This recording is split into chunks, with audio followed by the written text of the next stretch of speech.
I'm going to be showing you all how I make my macrame feathers. These are the supplies that you'll need to make these. The first piece of string that you're going to cut is going to be for the center of the feather. I cut it to be about 22 inches long, and then you're going to tie a knot towards the top to make it into a loop. Next, you're going to cut the side pieces for the actual feather.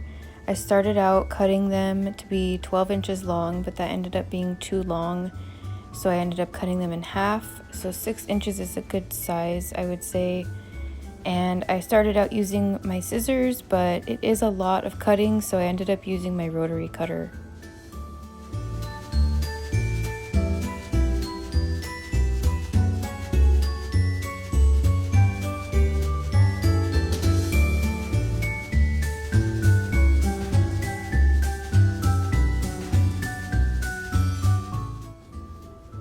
So for this next part, I'm going to try my best to explain how to make the actual feather. Luckily, you guys can see what I'm doing, so that'll make it a little bit easier. So you basically have to make 2 loops. One is going to go underneath the centerpiece, and the other one's going to go the opposite direction over the centerpiece. And you're going to pull them through the loop of the other piece. So I hope that makes sense, but you can see what I'm doing is I'm putting them on top of each other, opposite directions. One piece is underneath and one piece is on top of the center strings, and then I'm just basically pulling them through each other.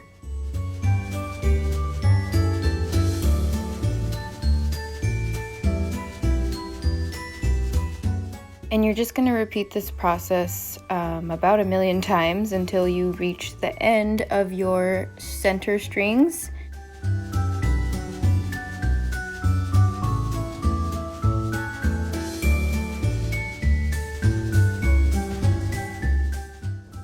So again, this is where I decided that I had cut the pieces too long. It's actually a lot easier to pull them through each other with having longer pieces, but it just looks better having the shorter pieces. It looks more like a feather shape.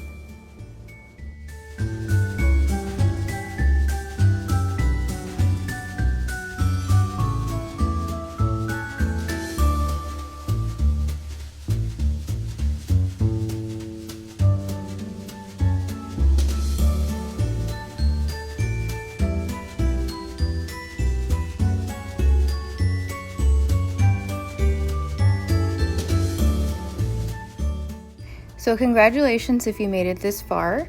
Now we're finished with the feather, and you're going to double knot the ends to make sure it stays in place. And now we're going to use the dog brush to separate all the little cotton pieces, and that's what makes it look feathery. And the kind of dog brush that you want to use is this kind. I don't know what exactly to call it, but it has really fine bristles. They're really thin, and it separates it really well.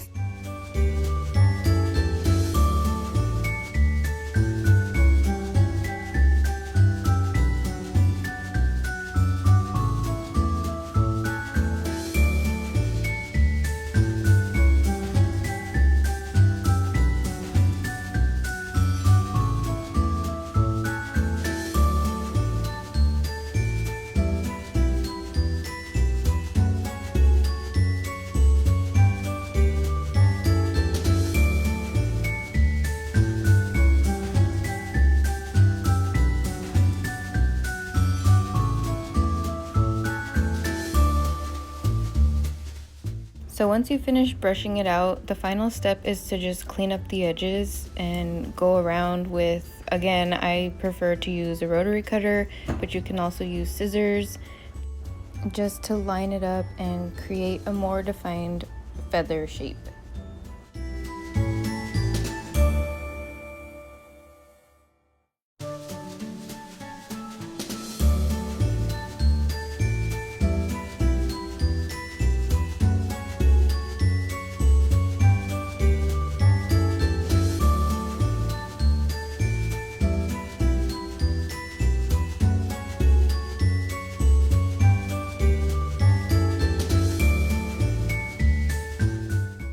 and just brush it out one final time to get it all even and in place, and then you're ready to hang it.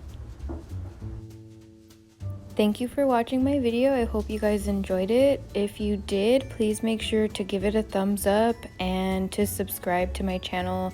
Make sure you click on the little bell so you're notified when I upload new videos.